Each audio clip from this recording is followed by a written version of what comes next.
Looking back on the week that was and forward to the week ahead. It's the Fantasy Football Hustle. Here are your hosts, Brian Drake and Dwain McFarland.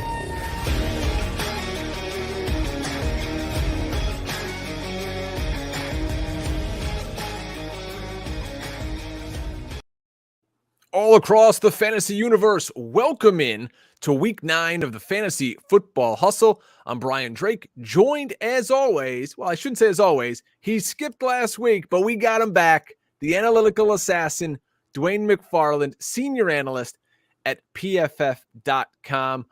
Dwain, the fantasy world, it got flipped on its head this week since Sunday. Derrick Henry's injury, Calvin Ridley stepping away, and the recent tragic news involving Henry Ruggs. Throw in 4 teams on bye and the typical ebbs and flows of the NFL. We got a lot to talk about today. But first off, how you feeling, my man? Yeah, man, I'm good. I can't believe it's about to be week 9.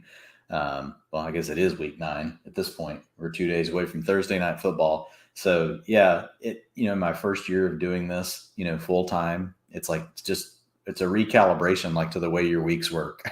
So yeah. From Sunday night, around about when Sunday night football comes on till tonight around this time is it's a pretty crazy, 2 to 3 days. So, but no, man, I'm good. I'm happy to be here. Yeah, we're happy to have you. And I know all the listeners, they were all asking about you, and we're glad to be back and rocking and rolling. And we want you guys making sure that you get the most from this show. And the best way to do that is to read along with us at PFF.com, reading Dwain's utilization report. It dropped earlier today. I've read through it now. That's kind of where I get the notes to do the show. Use promo code HUSTLE, save the 25%, and just dominate your league. You're also going to get waiver wire information. You're going to get locked articles, betting information. I love it. I use the site all the time. So definitely get over there. Use promo code HUSTLE. You know the drill. You guys listen to the show. Let's kick things off, though. It's the NFL trade deadline Tuesday night, and it came and went without anything really happening for fantasy. Deshaun Watson's still a Texan. Allen Robinson is still languishing in Chicago, and OBJ and his dad couldn't force their way out of Cleveland. That said, we have plenty of players coming and going, starting in Tennessee, where the eyes of the fantasy world are on this week's waiver wire. Derrick Henry suffered a foot injury. Now he's on IR. We all know that. It blew up everyone's phone the other day. The number 1 running back in fantasy is now done. We can't overstate that enough. It's not like, oh, hey, we lost a running back. This was the number 1 running back in fantasy, and the impact of this is going to have ripple effects all across leagues, big and small. Contenders are left scrambling. Opportunists are now in the driver's seat. And here we are, Dwain, left to wonder, what will this Texans offense look like with Adrian Peterson as the early down back and Jeremy McNichols as their third down back? And then we can talk through fab and priority and but just initial reaction to the Derrick Henry injury. And now we're seeing Adrian Peterson show up in Nashville. Yeah. Well, I mean, first of all, the magnitude of the injury really is huge. Not to just, move straight into the, to the waiver stuff, just because, Henry, the RB1, he was worth 130% more than RB24. So a lot of people play in 12-team leagues. They play with 2 running backs. You may flex one, but at least, a typical league starts 20 to 24 running backs. Derrick Henry is worth 130% more than the RB24. So he's not easily replaced, he's worth 57% more than the RB12. So, I mean, he and Cooper Kupp were by far the 2 most valuable fantasy commodities to this point this season. As far as how, the Titans are going to replace him, I had put out a tweet on Twitter that number one, the offense will probably change a little bit. They're still going to want to run plenty. They're still going to want to use play action, but there's just not going to be any committee of backs, Drake, that are worth giving the ball to as much as they did Derrick Henry. So one, I would expect the Titans to run a little less, not a whole lot less. I think they're going to still try to do it. I think the challenge they have is, even if they do throw the ball a little bit more, it's not like they have a ton of weapons. They have A.J. Brown. That's really it. Julio Jones hasn't shown anything yet. He's been injured.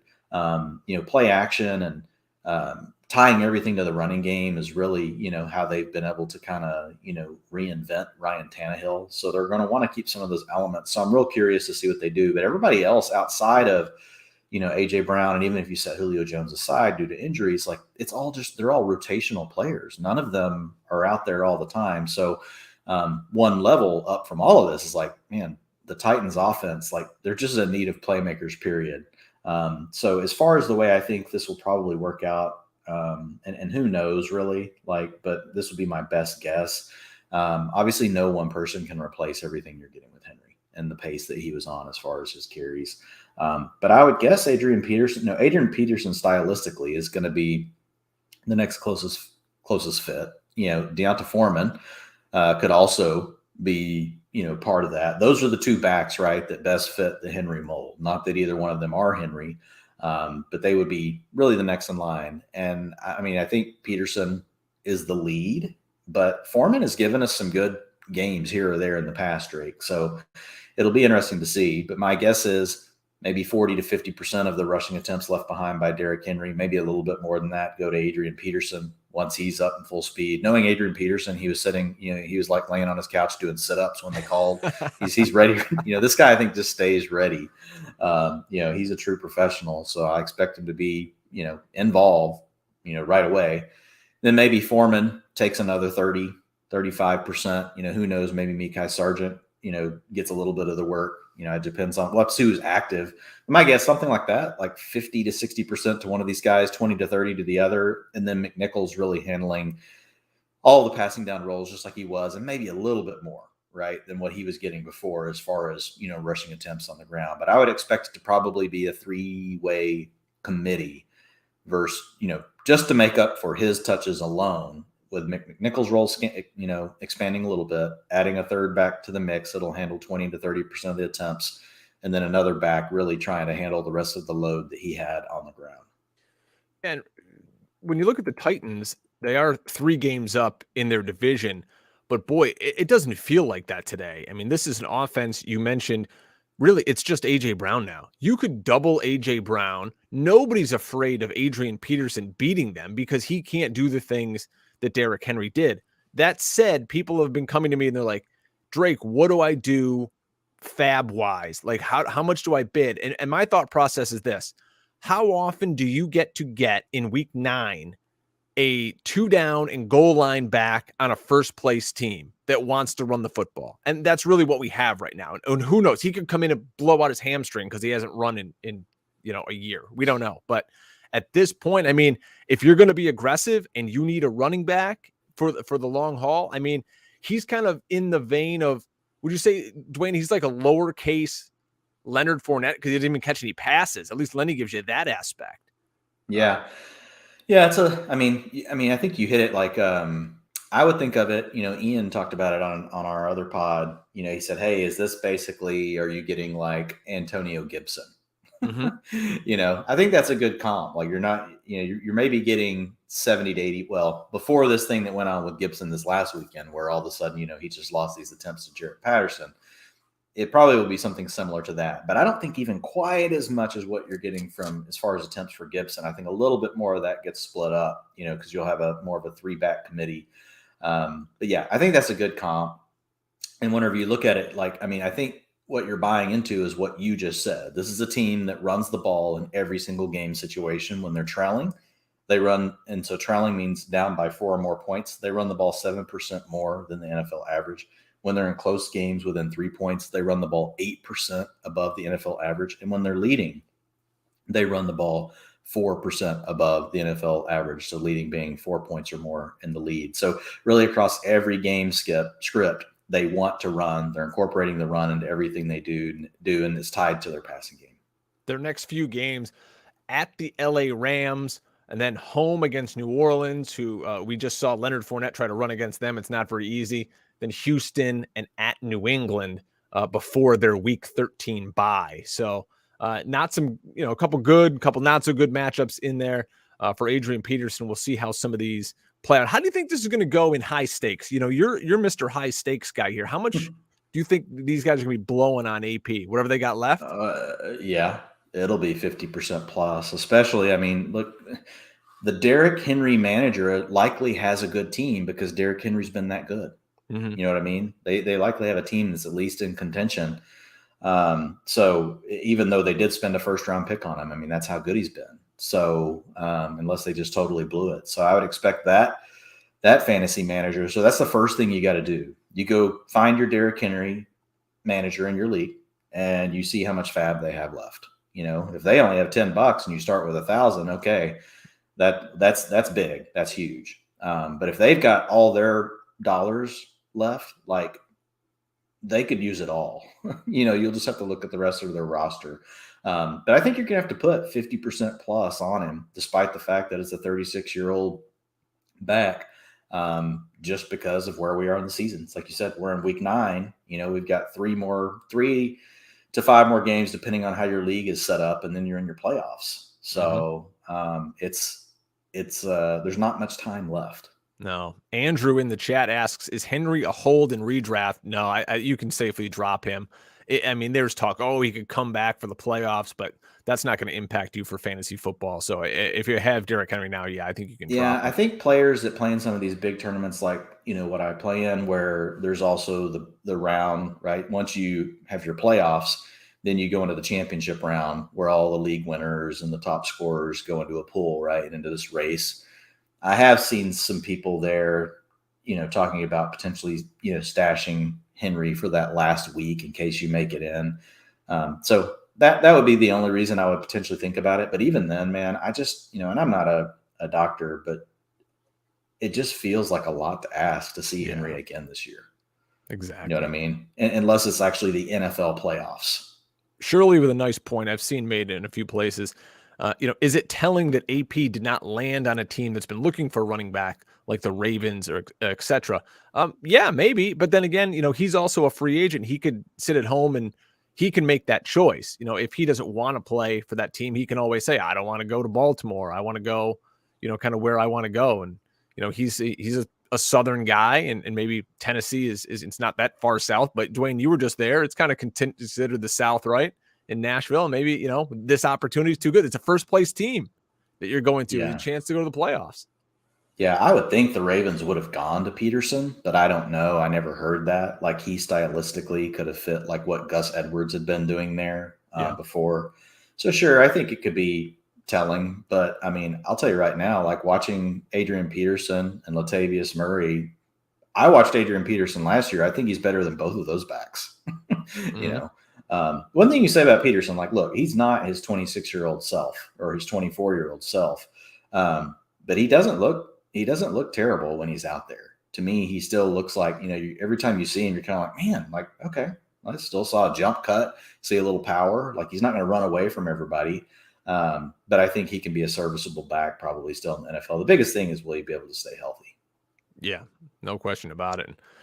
It's really some incredibly sad news out of Las Vegas on Tuesday as Raiders second-year wide receiver Henry Ruggs was arrested and charged with DUI as he was involved in an accident that killed another motorist.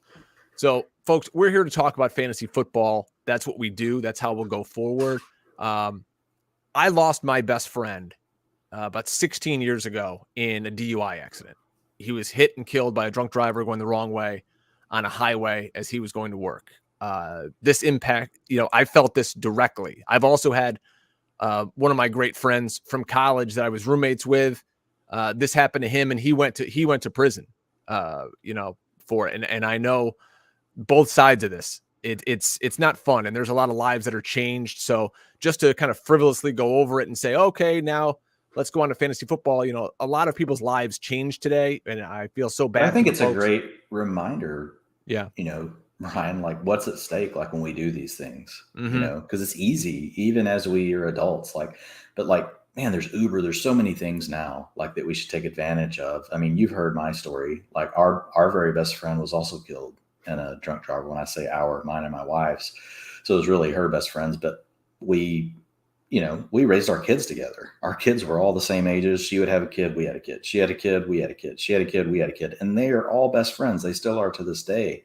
But she was killed in a head-on collision with a drunk driver. I'll never forget that day, ever, ever, ever in my life. I remember when my wife called me, all I said was, what? Like, I couldn't believe it. Like, I still can't believe it, to be honest. Like, I still can't. I still expect to see her. Her name was Amanda. it's tragic, like you said, for everyone involved. So I do think it's just a good reminder. I know mostly we talk about fantasy, and I feel for Ruggs. I feel for that family. There's a lot of people that are in a lot of pain tonight, and I think like the best thing we can do is try to just use it as a reminder to try to, do good and think about our choices that we make, right? Whenever we're drinking or under any kind of influence for that matter, if you're going to be driving. No question about it. That was well said. So let's spin this forward because that's what we do here. This is going to leave a massive hole in the Las Vegas offense. I mean, we're not going to say, hey, X, Y, and Z, this is what's going to happen with Henry Ruggs. In my mind, he's done. I don't think he ever plays another down in the NFL. I mean, this guy's going to be facing, prison time. So let's just move forward with the fantasy. Ruggs on the season, Dwain, has seen 14% of the Raiders' targets, and he was wide receiver 31 in a PPR. So someone has to fill this void for fantasy. Maybe we see more Darren Waller as someone who owns a lot of Darren Waller would love to see that. Brian Edwards is out there. Hunter Renfrow. Where do you see this going in the Raiders offense? Honestly, I don't see anyone on the offense that I think is really going to take more. Number one, like we need to see Brian Edwards. We need to see these other players earn more. Darren Waller, his utilization, everything's great. Like he was a buy low ahead of all this. I don't think it impacts him. He's going to get his. Like Darren Waller's going to get his. It's just a matter of like, do they get Deshaun Jackson? That would be like the bigger fit, right? To really play the role that Ruggs was playing, because really Ruggs was there to run the safeties off.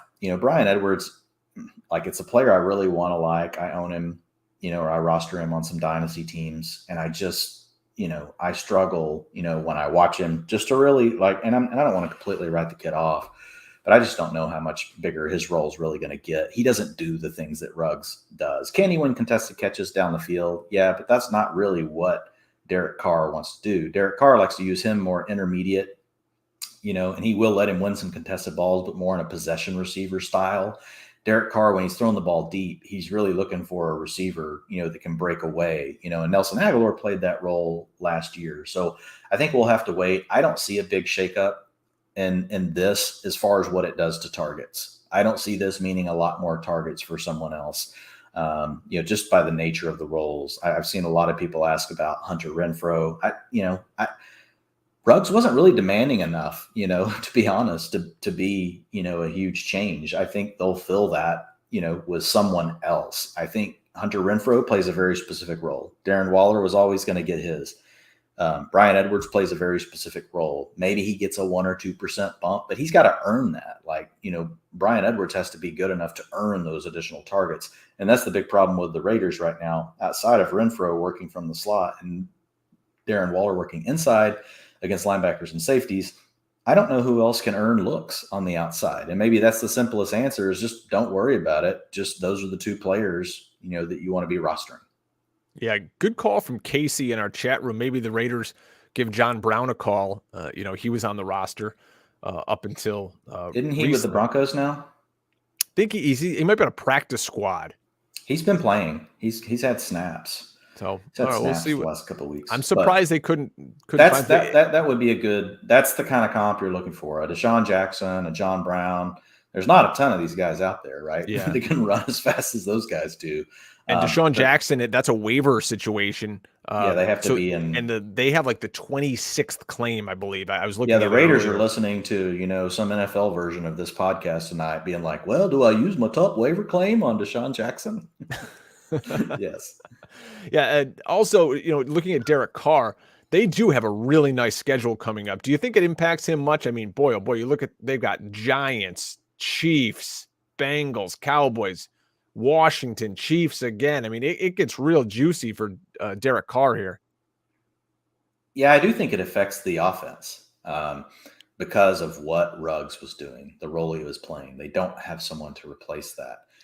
And it also takes away the potential for look, we can say what we want about Ruggs, not maybe being, worth the first round pick, but like he was legitimately beating the two high safety looks, getting over the top of the backside of the second safety multiple times this year. And Carr hit him on some and Carr's missed him on some. There's not many players that can do that. And that type of thing, when it shows up on film, it just opens up everything else underneath. And so now I think you're going to have teams just challenge the Raiders probably more to see if they can beat them deep without having to respect Ruggs. So I do think it ultimately will hurt Carr if they can't find a way to replace that element, of their offense. News broke Sunday that Atlanta Falcons wide receiver Calvin Ridley was stepping away from football for a while to take care of his mental health. First, we want to applaud him for seeking help. Someone's well-being is much more important than our fake football teams. That said, again, we're in the fantasy business. We need to evaluate what's next for Atlanta. Ridley was 20% of the Atlanta targets and 27% of their air yards. Now, while he wasn't performing to their ADP, Dwain, he's still a very talented guy on a team that is kind of devoid of talent. We thought he was going to have a big second half. Now it kind of lays at the feet of rookie tight end Kyle Pitts and the resurgent Cordarrelle Patterson as the go-to guys. Is there any hope for like a Tajay Sharp or a Russell Gage or maybe Mike Davis to fill in here? We don't know how long that Ridley's going to be out. We just, we hope the guy is okay and he comes back healthy. Yeah, and I mean, really, Ridley leaves behind more than that, right, on a per game basis. If you look back, targets per route run are 26%. Like, that's elite. So, yeah, well, it looks like 20% on the surface just because he's missed time. He's a quarter basically of their passing offense anytime he's on the field. Tajay Sharp will see the biggest increase in playing time. He took most of Ridley's work 2 weeks ago or week 5, whenever Ridley, missed. And then this past week, he's the guy you saw have a big bump. But it's also just too much of a rotation, really, in my opinion, Drake, to depend on any of these players, because Russell Gage, he went from 60 to 68% of the routes last week, but his targets were 16% in week 7 and then 0% in week 8. Tajay Sharp was 23%, right, in week 8, but it could easily be 15% in week 9. I will say with Tajay Sharp, like, he does know this offense. Like, he came from the Titans, which is where Arthur Smith, also came from before he became the head coach of the Falcons. So that could be a potential fit, but it's not something I'm super excited about. Like, I would have to play in a really deep league to want to carry Tajay Sharp. I think the biggest winners here really are just Kyle Pitts. He's 97% of the routes last week, Drake. Like, wow. That's insane. Now with Pitts, what's interesting, he only gets a linebacker or a safety 49% of the time. He's got a cornerback on him about half the time because he lines out wide more than most tight ends. You see other tight ends detached from the line of scrimmage, like Mike Gesicki is one. He pretty much never lines up in line, but it's mostly from the slot. So 79% of the time, he's facing safeties or linebackers as the primary coverage player whenever he's targeted. So Kyle Pitts, it is interesting. Can he continue to win? I think that's why we see some of the ups and downs, is Kyle Pitts just faces tougher coverage whenever he has to play some of these cornerbacks. And then he's also facing a lot of safety help. Ryan is throwing them a lot of these contested type balls. I wish they would get him inside a little bit more, Drake, work him a little more. He's playing wide receiver, it seems. I mean, yeah. They need to get him inside where he's a mismatch against the linebackers and the safeties, and they need to let him do more run after the catch off of play action inside, do a little bit less of the out wide stuff. Now, a lot of the out wide stuff's coming when they're in 12, 21, the heavy set stuff. So it's not like they're going to 11 or running 3 or 4 receivers out there and they got Kyle Pitts on the outside. When they're in those formations, typically he is kicking inside, but it's just a situation where when you look at the Falcons, they don't really use, 11 personnel like a ton, like comparatively, speaking, to the rest of the league. If you look at Atlanta, they're 11 personnel, 10 or 11 personnel, which means 4 or 3 receivers on the field. They rank 32nd in the league. They only use those 2 formations 25% of the time, which is like crazy, really. Actually, sorry, like that's not adding up right. But they still would rank. Oh yeah, 11 personnel is 25%. That's 32nd in the league. And if you look at their 12 personnel, and their 21 personnel, when you add those 2 together, they're 48%. That is second in the league. So they use a lot of the heavy personnel, and that's what's forcing really, Pitts to have to play outside, is they want him on the field. They like to use 12 and 21, so that puts him out there against a corner, and they're just not using the 10 and 11 personnel that often. So the other number was correct, because 10 personnel they use 0% of the time. They never go with 4 wide receivers. They only go with 11. But I look at expect that roster. Pitts, they don't have 4 wide receivers. Yeah, they don't. So I think Pitts will continue to be like the primary, target on the team. But man, 97% of the routes, his targets per route run are over 20%. For the season, his routes are over 82%. So like he's hitting all the key thresholds for tight end. Kyle Pitts has a chance to be the number one tight end overall this season. Like he could knock Travis Kelce off the pedestal as soon as this season. I'm not saying it's going to happen, but the utilization and the way that everything is working out for him right now, like it really could happen. Interesting question from our pal Justin Soto in the chat. And we really appreciate all the folks that hang out with us Tuesday nights, 10 Eastern in the YouTube chat room. And Justin asks, 10-team league with no IR spots. And I'm sure a lot of folks, 10, 12, whatever, do you drop Calvin Ridley? We don't know when he's coming back. It could be a week. I mean, Lane Johnson for the Eagles had the same issue. I believe he missed 2 weeks and then he came back. So we don't know. I mean, it could be the whole season. We don't know. Yeah, I think it does depend how deep the bench is, but it would be tough for me to drop Ridley. It really would be. Like Derrick Henry, I'm moving on. Calvin Ridley, man, like if in a week or two he's back, like that's huge. In fact, like if I saw Calvin Ridley dropped anywhere, I'm probably immediately picking him up. I'm trying to figure out how to pick him up. Mm-hmm. Yeah, it's not like Allen Robinson there who you can go like, And it is a risk. Like he could be out, but sure. Like he's worth the risk because I mean, we know he could come back next week. Mm-hmm. Like he could come back in 3 weeks. We really don't know, but we know that, he's not in a situation where, he's technically has to be ruled out, right? Like there could be an opportunity for him to come back if and hey, with Calvin Ridley, like we talked about the drunk driving thing, mental health, same way. Like you got to take care of yourself. Yep. And I'm just thankful that like mental health has become such a bigger deal. Like I've battled like mental health issues in the past, like battled depression, like not knowing like why I wasn't feeling good, or why I didn't, wasn't finding joy in things that normally you find joy in, and it's a weird place to be, like, cause you don't understand it. You don't know why you're feeling like that. So, number one, let's hope Calvin Ridley gets himself well. Yeah. And I found the world's evolving in mental health. A buddy of mine in our, home league group chat sent out the Schefter tweet about, hey, Ridley's out, he's out for a while. And you would maybe a few years ago, you would expect a group of, old former frat guys to say like, oh, this guy's a wuss. What the hell? I go to work every day.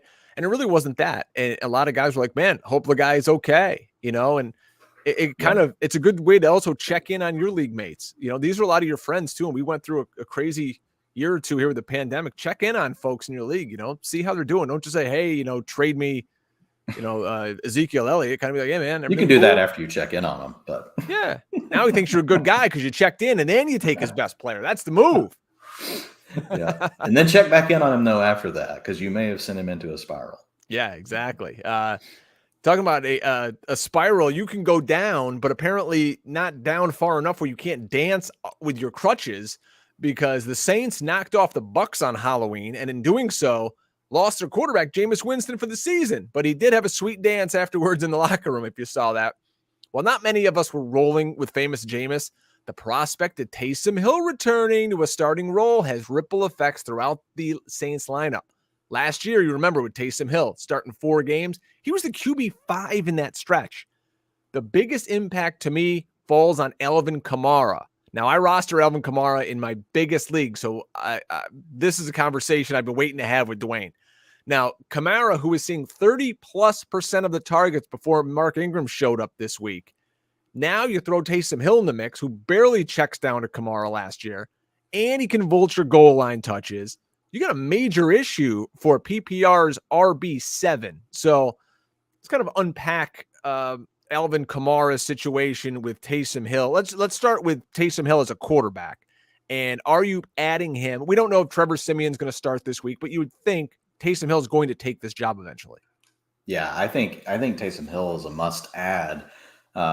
Whether it's your roster or not, depends on your construction and where you're at. But I think pretty much every league should probably have has 1 or 2 teams that could really use Taysom Hill that have been streaming at quarterback. And if that's the case, like this is a player that posted QB3, 11, 7, and 9 finishes last season in his 4 games filling in for Drew Brees.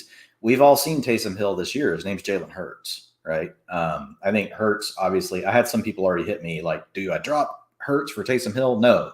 Like, go with the sample size that Jalen Hurts has given us, out of the We'll 8 get to games him he's in a played. minute. Yeah, 7 of them have been great. But, I wouldn't mind carrying Taysom Hill. I will be trying to grab Taysom Hill to put behind Jalen Hurts on my Jalen Hurts teams.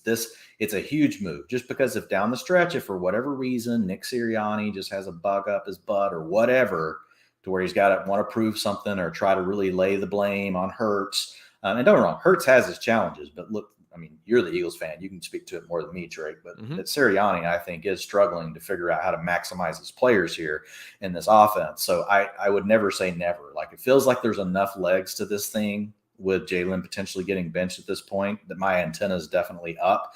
And you don't want to lose the kind of points you're getting, from Hurts. And the only way that you can really replace that at this point is really Taysom Hill. Now, Justin Fields has been dropped quite a bit, so that would be your other option.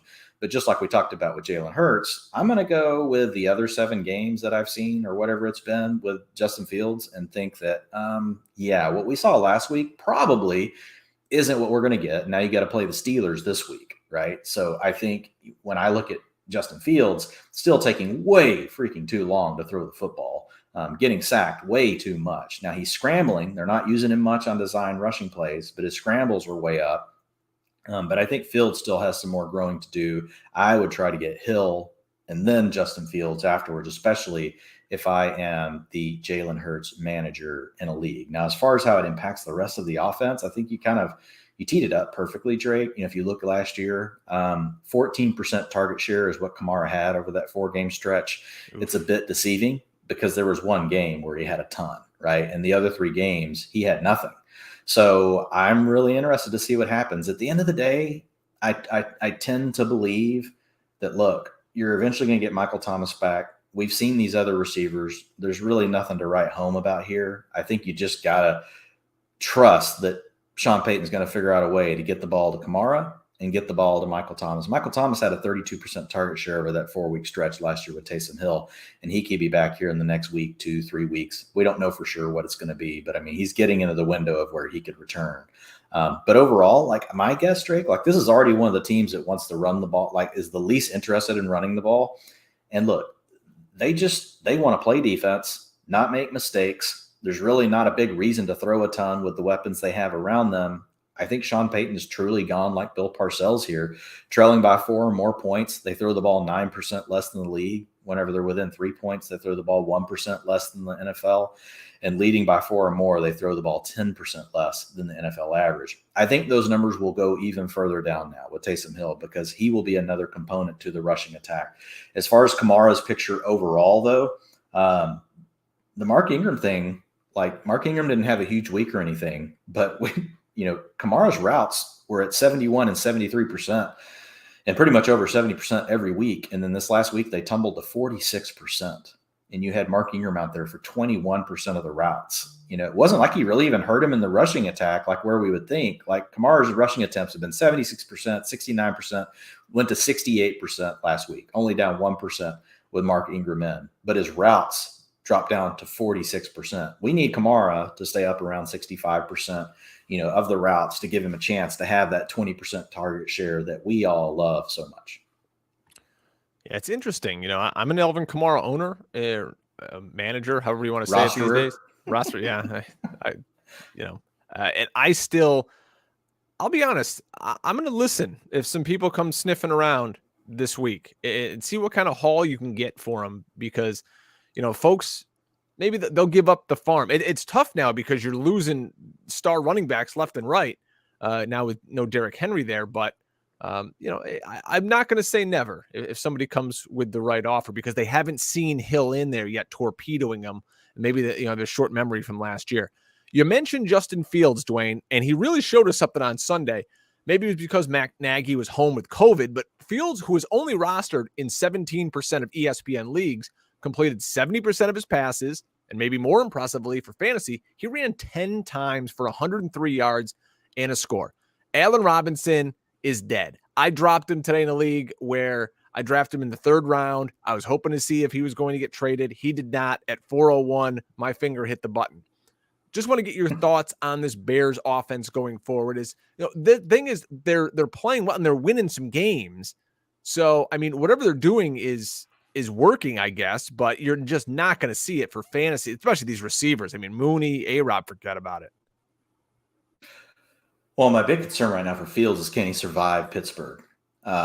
Because he holds the ball way too long. Like when you look at Justin Fields, like his sack rates in these games, man, they are atrocious. 11%, 30%, 5%, 9%, 11%, 9%, 10%. He's at a 12.3% sack rate on the year. That's taking his dropbacks, dividing his sacks by his dropbacks. If you look at his pressure rate, it's freaking brutal. Like this guy, they've got offensive line problems, and he's not helping it. He's not an escaper, really. He tends to get himself into trouble. Now, he sometimes has the athleticism to get himself out of it, but he's not doing his offensive lineman any favors with the way he maneuvers the pocket and with how long he holds on to the football. So I don't want anything to do with Justin Fields this weekend against the Steelers. I have a feeling that he could be sacked 27 times, like completely within the range of outcomes. He may not live through it, to be honest. So with Fields, though, once you get past this game, and you just have to watch him when you play against these teams that really have pass rush, because that's a huge sack number, and it kills drives. Brian, you know what sacks do. We all watch football games every week. Every fan knows this, even if they don't know this. They intuitively know, like when you take a sack and all of a sudden it's 2nd 17, 3rd and 17, 3rd and 15, you go from 2nd, and 6 to 3rd and 13. Like it's pretty much a deal breaker for the drive. Like it's like a turnover almost. It is. Rarely does the team overcome that, because then the other team knows you have to pass. They go man coverage. They bring extra pressure. They make you get the ball out quick. Like if the receiver can't, immediately win down the field, or they make you force it underneath, they get tackled, before they can get a first down. It just gets really tough in 3rd and long in the NFL. And so Justin Fields just finds himself in those situations, honestly, just too often. And we just haven't seen him, to your point, click, with his receivers. I mean, the other thing I look at with Fields, as much as we love the rushing, and that's really all we care about, I mean, still, his passing yards are 60, 68, 209, 111, 174, 184, 175. And he doesn't have a multiple touchdown passing week yet. He's got a multi-interception week where he threw 3 in week 7. So while I was encouraged by Fields, the positive with Fields really is the scramble rate. That's up to 12%, which is good enough for first in the league now. He's scrambling more than any other quarterback in the NFL right now. And so that does help. But you got to if he also waits a long time to scramble. He doesn't wait a long time to throw just to throw. He also waits a long time before he decides to scramble. And a lot of times he's sacked before that. So I know that was a lot of negativity, but a lot of it is centered around him playing the Steelers this weekend, who do have a good pass rush, and I expect them to get home, quite often against Fields. So I would prioritize Taysom Hill above Justin Fields. And where do you fall in terms of the Allen Robinson, drop situation? I mean, there's guys out there, they're going to say, hey, listen, I can get Jamal Agnew and get double the production I can out of Allen Robinson, who I drafted in the 3rd round. I think we've had an 8-week sample size here of the Bears heading into week 9. Like, how much more of this do we need to see? Yeah, I don't think we have to really see anything more. I struggle to think that Allen Robinson's completely done, but he is at the age where receivers do start to decline, and you don't see these huge drop-offs at the age he is at, but you can see them start to slip a bit. So like if it's something where someone just really feels like, they've got, better options, look, here's the thing. You're not going to start Agnew. Robinson's probably sitting on your bench, right? I would rather leave Robinson sitting on my bench than Agnew. Like, wait till we get pretty, I'm going to change your mind, Dwain. I've looked at Agnew. I feel pretty comfortable with that statement. Now, look, I'm not saying Robinson is like some great, shakes. Look, the targets, they were there early in the season. The last 2 weeks, they're down a little bit, 13%, 15%. He's at 18% targets per route run. Quietly, no one knows, but Darnell Mooney is really the number 1 receiver for the Bears. 21% targets per route run rate, 91% of the routes versus 90% of the routes for Allen Robinson. Target shares at 26% versus 22%. So that's a full 4% above. And Mooney over the last 3 weeks actually has 2 top 30 finishes. He's got a PPR 21 finish, a 51, and a 29. So he's actually the player that I do like a little bit more. The biggest problem that I've really seen, for Allen Robinson, and honestly, it kind of reminds me, of where we were with, Allen Robinson back in the day with Blake Bortles, but it's just really these contested catches. Like a lot of his targets are coming, on the contested, catch. They're well above, the NFL averages.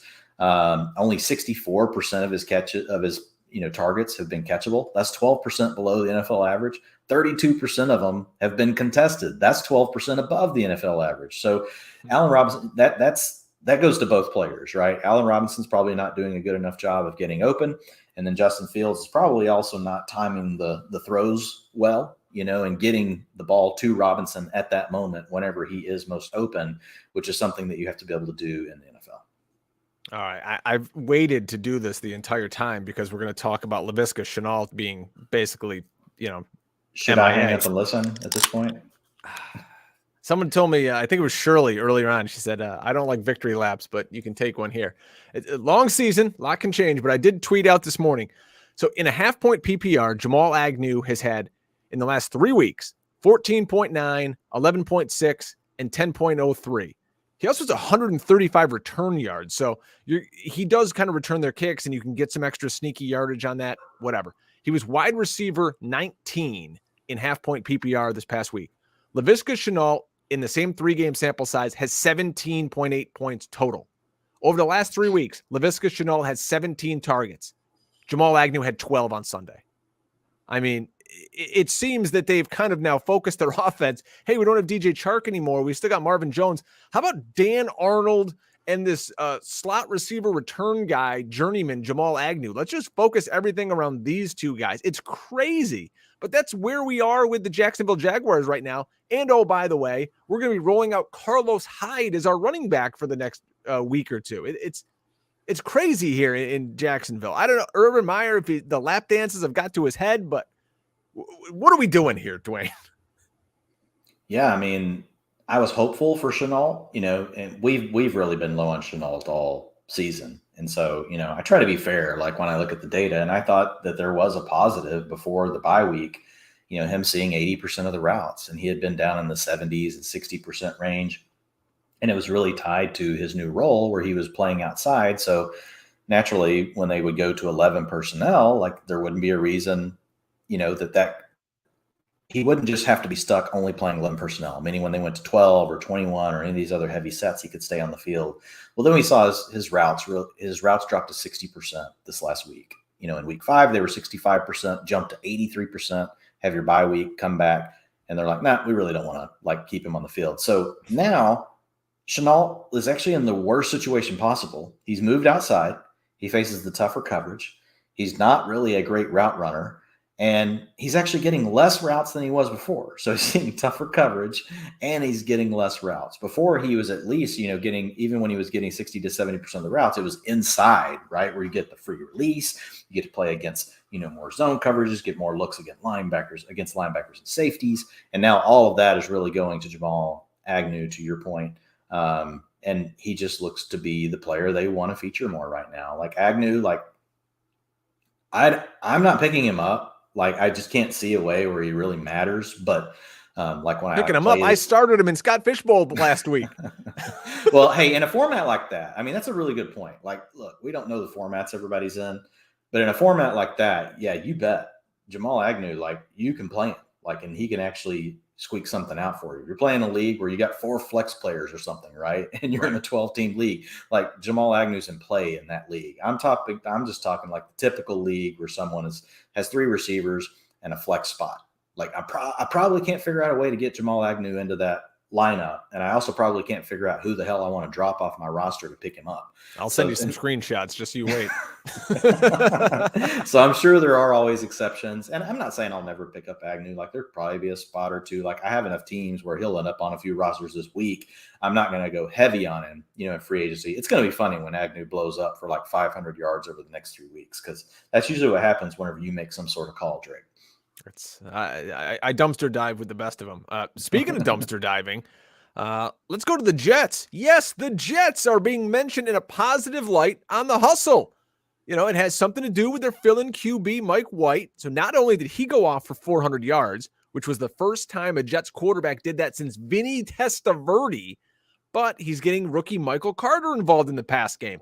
14 targets in week 8 for Carter, who is available in over 30% of ESPN leagues. He was RB1 with a monster 32-point performance. Oh, by the way, his teammate Ty Johnson was RB9. So, I mean, who knows how long this Mike White project's going to last? Sometimes these guys come out and they had these crazy games. No one has any tape on them. And the next week, I don't think it's going to last long. Yeah, they go 12 for 36 for 98 yards. It was check down craziness. His average depth of target was 4.23 yards.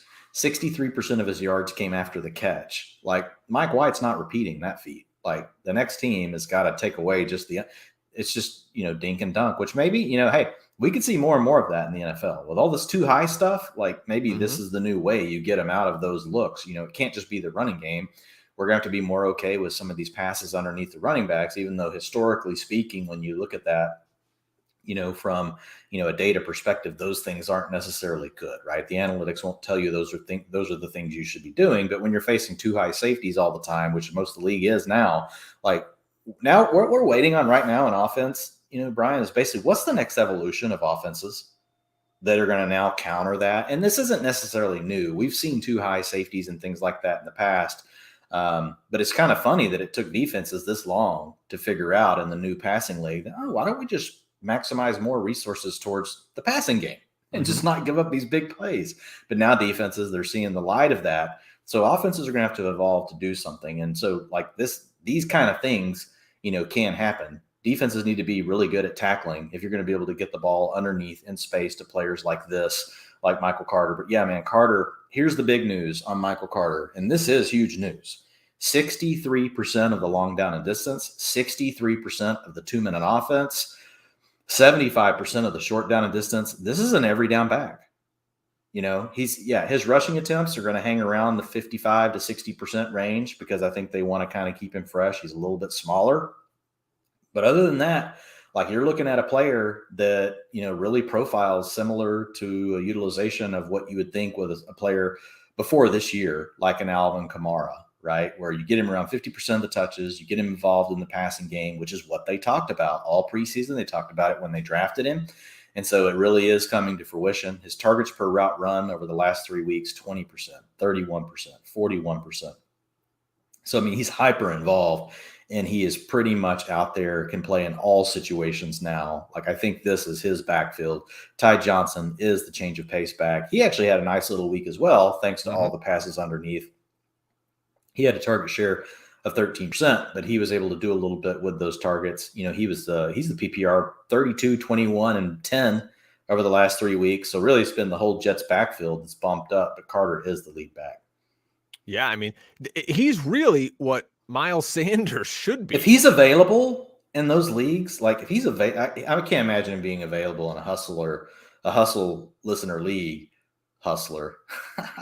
I can't imagine him being available. If he is, like, everything, you dump everything. But Dwain, I won't have any more money for free agent bids. I'll only be able to make pickups in the week. Who cares? Like, this guy should not be on the wire. No, not at all.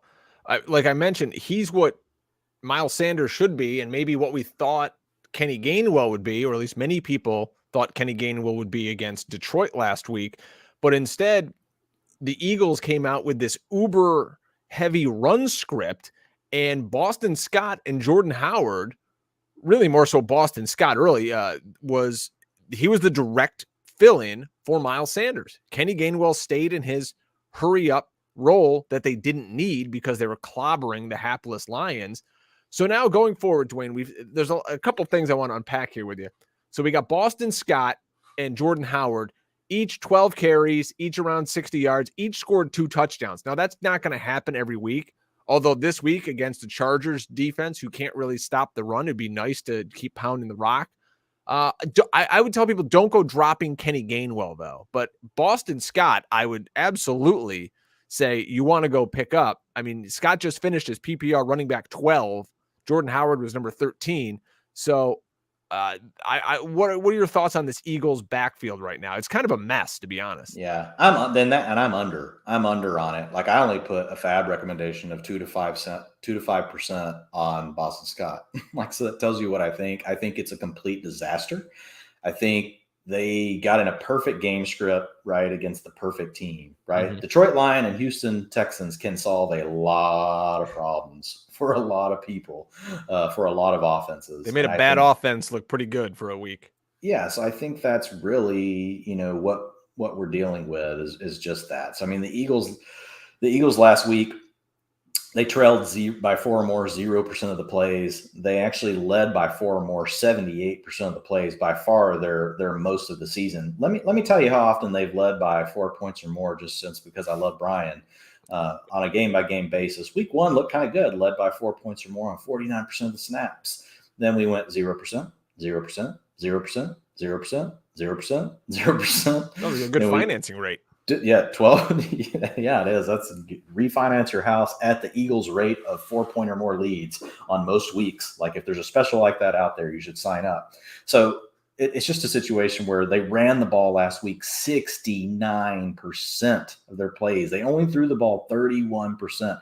I mean, they were just destroying the Lions. Listen to their pass versus run rates in these other games I was just mentioning to you.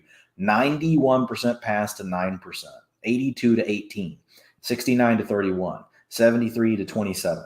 So I think you're going to land somewhere in that 70 to 30 range. And then all of a sudden, when you want to divvy all of that up between Boston Scott and Jordan Howard, it's going to be vomit fest all over the place. I don't want to depend on Boston Scott. I don't believe in the 2 touchdowns he scored. I feel like you've got a 3-way committee with a quarterback who can steal all your rushing touchdowns and is still really the best runner on the team. So I don't really want much to do with Boston Scott, Jordan Howard. And I actually do think you can drop Kenny Gainwell, because I just don't see the point. Because before it was, hey, this guy could have some standalone value as the 2-minute back, getting some valuable touches inside the 5. And hey, if Miles Sanders goes down, you could be sitting on a gold mine. That was my thought process. That was my thought process. Now that's gone. That's gone. That's not in the cards. We've now seen what happens when Miles Sanders goes down, meaning Gainwell has no upside other than the role that he's in. So Kenny Gainwell, don't let him clog up your roster. I'm willing to move on. Jalen Hurts threw the ball 14 times. He completed 9 passes for 103. He didn't score a touchdown. He had a shovel pass to Jalen Reagor that probably should have been a touchdown, and they called it back. It was very, very close. He also had a run at the goal line that he barely got in, and they called him down at like the 1 centimeter line, and then Boston Scott got in. So could have had a 2-touchdown day for Jalen Hurts. But the Eagles fan that I am, I know this team wants to take the ball out of his hands, because, I mean, as you can see, letting him drop back and throw 40 times is not a recipe for success. I wonder if going forward with a Sanders, Howard, Scott, whoever, and Hurts just running the ball is really going to zap his fantasy value, Dwain, because he's not a good enough passer to overtake this team running the ball into the end zone 4 times with other people not named Jalen Hurts. Yeah, I mean, look, like the Eagles offense overall, Drake, I'm just kind of like, look, I want Jalen Hurts on my team. I want Dallas Goedert on my teams. And I want Devonta Smith on my teams. I don't want Devonta Smith in my starting lineups right now. The next 2 weeks, too, they got tough matchups. The rest of the season, it's cake. Next couple weeks, put them on the bench. But that's really it. Like other than that, I don't want to mess with anything to do with the Eagles. And I mean, I guess, most offenses you look at, you probably find 2 or 3 players that you want to have on your fantasy team. So it's not like this is like some crazy, revelation that we're having here. But that's really the only players I want to mess with. I really am encouraged by what I'm seeing with Goddard. Again, over the 80% routes, despite really getting to come off the field late in the game, due to being ahead by so much. So Goddard, I do still believe, is in the mix for the top 6. If you look at Devonta Smith's utilization, it still screams wide receiver 2. He just has got to get on the same page with Jalen Hurts. And I'd be interested in your thoughts there. Like, going back and watching some of these, games, because we have this cool tool with PFF called Ultimate, and we can actually click on any kind of stat or whatever, and it'll pull up all the plays tied to those stats. And when you pull up all the plays, like, you can literally just hit click, play on a video, and it'll play all of those plays for you. You just sit back and just watch them. Like, you don't have to go find them on NFL game. It's freaking awesome. Can you show me how to use that? I know Drake's sitting there going like, can you show me how to, this would save me a lot of time watching Eagles games. I literally have it pulled up in front of me right now. Yeah, I'll show you after the show. You're right. So with the Eagles, though, it is a low volume pass game. Now you've got Jalen Reagor, who's probably going to miss this week. They're playing against the Chargers. Pretty good secondary there. Dallas Goedert looking good, but with Devonta Smith, his biggest issue is he shouldn't be playing outside. He is a slot receiver. He weighs 155 pounds. See, I disagree with that. Like, when I watch him, that's their biggest issue. He should be inside. They need a boundary. I disagree with that. Like, he gets open against pretty much everybody on the outside. Like, he has a great release. To me, his biggest issue is he has a quarterback that has no clue what timing means. Oh, 100%. You can watch Jalen Hurts in a Devonta Smith, pocket. the way he wins is with a timing quarterback. Someone that can take advantage of his ability to create separation, not as just a raw athlete running a crosser, right? But as an athlete, separating, right? Being able to run a comeback route, an out route, to actually get that first step over the top of a defender pretty quickly and get an anticipation pass, one that doesn't wait, 5 seconds before he uncorks it, right, and throws a rainbow down the field, like more of an anticipation like Romo used to throw, just kind of drop back, boom, get it out, throw the ball 25 yards, turns into a 50-yard touchdown pass. Like, that's the kind of thing I'm seeing with Smith. I don't think it has anything to do with him needing to play inside. Like, I think actually watching him, like, they have a really good player on their hands. Cornerbacks struggle with him. Like, he's not getting enough catchable balls. So my concern with him is that Jalen Hurts is more of a see it, throw it quarterback, at least to this point. And some of that could come back to accuracy. To throw those sort of balls, like, you have to have really a lot of confidence in your own accuracy that you're going to put it right where it needs to be, or those things turn into interceptions. And so this is me watching their games throughout the season. This isn't like I've gone back and rewatched every Eagles game 5 times. So now, you remember, where did OC Shane Steichen and head coach Nick Sirianni come from? Indianapolis, and they were in the Chargers. Who was the quarterback there? Both those guys got to work with Phillip Rivers. That's the kind of offense that he could run. And you could have, like a year ago, you could have T.Y. Hilton basically being Devonta Smith. And if they had a Phillip Rivers, this offense would look completely different, because then you could actually run a timing, rhythm-based offense that they just simply don't have. It does kind of make you wonder if, like, Minshew could actually help Devonta Smith. Maybe. I mean, Minshew, when protected, throws a good ball. He's a timing quarterback. Greg Cosell has, heaped praise on Gardner Minshew. Eagles also, their biggest issue too is they don't have anyone who can up coach these guys. Their quarterback coach is a guy from college, Brian Johnson, and they just got rid of their lone veteran, Joe Flacco. So they really don't have a lot there in terms of teaching the quarterback. They got a lot of guys that can teach receivers, but they don't have anybody that can teach a quarterback. But we're not going to go on a whole Eagles rant here. You guys can find another show for that. Let me hit you with some quick stuff here, Dwayne, as we're coming up on about an hour here. Noah Fant, COVID list. If you need some tight ends out there, Dan Arnold is available. My guy, Pat Freiermuth, I was pumping him up on Sirius XM. I was pumping him up in some of my tweets, and he came through. They looked to him in the end zone. That's who I would go to if you're missing Noah Fant. And tell me about anything about this Derrick Gore utilization. Now, Derrick Gore scored a touchdown last night for the Kansas City Chiefs, Monday Night Football, and Twitter was ablaze. Who is this guy? Where is he from? Everybody thought he was Frank Gore's kid. He actually grew up here in Syracuse. He went to high school, Nottingham High School, about 15 minutes from my house. So is Derrick Gore now worthy of a pickup, even though Darrell Williams had a nice game over 100 yards? No, Derrick Gore was on the field for one long drive, and he happened to choose the right drive to be on the field. Well over half of his work came on that one drive, and they didn't really get him involved again in the second half. He was only out there for 20% of the snaps, but he got 46% of the rushing attempts. It's the most fluky, weird thing you've ever seen, in your life. And these things, they happen from time to time. You get a 12-play drive going, you happen to be the back on the field, and you run the ball, and you're the Chiefs on 55% of the plays on the drive. Like, that doesn't happen that often. Well, guess what? Derek Gore bottled up a unicorn and took it on the field with him, and that's what happened. He looked fine, but we're going to get Clyde Edwards-Helaire back before long. Like, he's actually eligible. He could come back this week. We'll have to see if he practices, see what things look like. So there's really no point, in Derek Gore. On the tight ends, I agree with you on Freiermuth. I like Dan Arnold as well. Don't forget Albert Okwuegbunam is actually.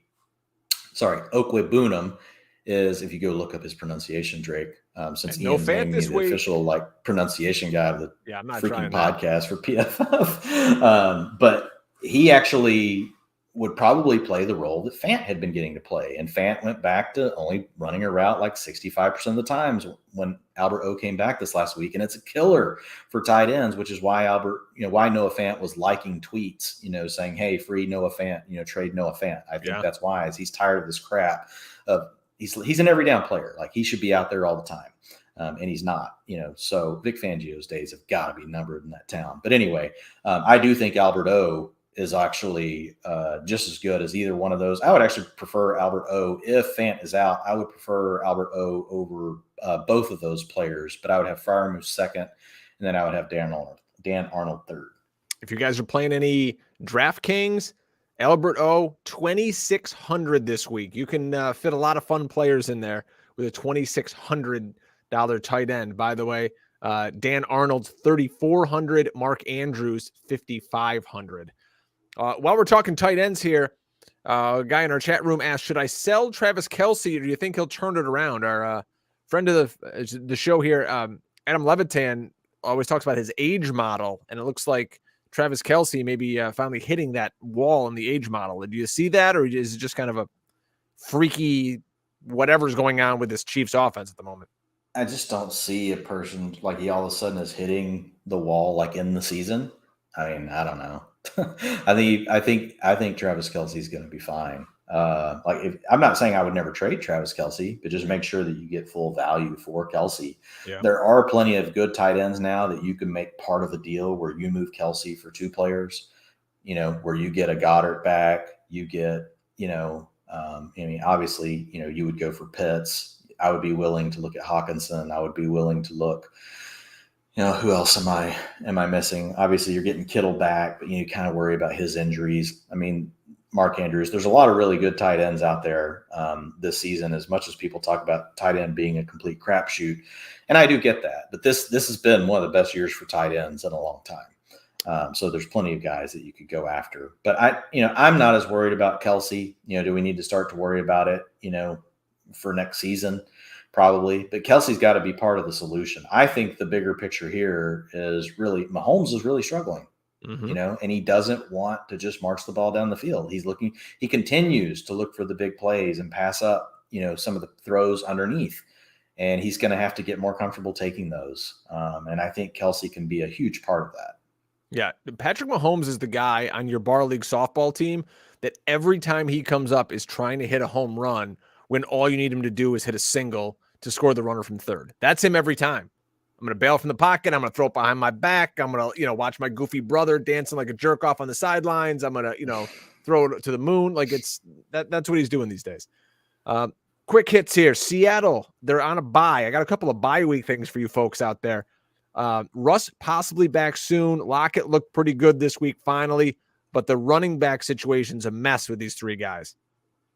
Yeah, it's a complete running back by committee at this point. Collins is leading it, but Penny's working in, and then you've got Travis Homer taking over the long down and distance stuff. And then if Travis Homer is out, then you got DJ Dallas stepping in. So it's really it's a really bad equation, Drake. We've got an offense that runs 55 to 60 plays a game. Hang on, let me find my throw up pan around here somewhere. It's really terrible. And then now you got to split it up between three backs. If you're going to roster one and you're willing to keep one, let them hang around, it still is Collins. But man, it's a mess. Like, you kind of need Penny or Collins one to be out of the way, to make it viable. I know I've got Collins in a league or two, and you can't even trade the guy, especially now with his bye. But another bye situation for folks out there on the bye, the Washington football team, Logan Thomas is going to be coming back. And I'm sure he's been dropped in a ton of leagues. So just a little food for thought. Go out there and look out there for Logan Thomas because Ricky Seals-Jones is playing so well, and he's been out for a while. Also, Jarrett Patterson got a lot of run for Antonio Gibson. We'll see how his leg We were heals. just like 6 weeks early on that. It's crazy how this crap goes. Like Antonio Gibson finally has taken off the injury report. You know, it's just such the way these coaches do this, like they are so full of it. Like the news we get in the week around injuries from some of these different, organizations, it's insane. And so, yeah, Antonio Gibson finally, it appears like, he has that game 2 weeks ago where he leaves early and you're thinking, hey, he's probably going to be out for a while. No, he comes back, plays the next week. He's on the injury report all week, but he plays his normal snaps, gives up a little bit more of the passing work to JD McKissic. Then you get 2 weeks past that and it's like, oh yeah, he's full practice, ready to go, looking good. And it's the actual game. And it wasn't because he got hurt in the game and all of a sudden gave way. This was from the get. Like he was splitting these carries and giving more of these carries to Jarrett Patterson. So Patterson is a nice stash. You can't use him though, unless Antonio Gibson gets hurt. Like you can, you're going to get like 3 points. If you're lucky.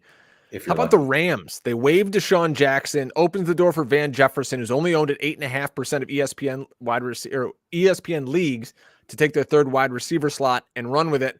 He's going to be a little boomer bust. I agree with that. The opportunity cost here, though, is very low, and the ceiling weekly could be great. 3 for 88 on Sunday on 6 targets. Rest of season thoughts on Van Jefferson?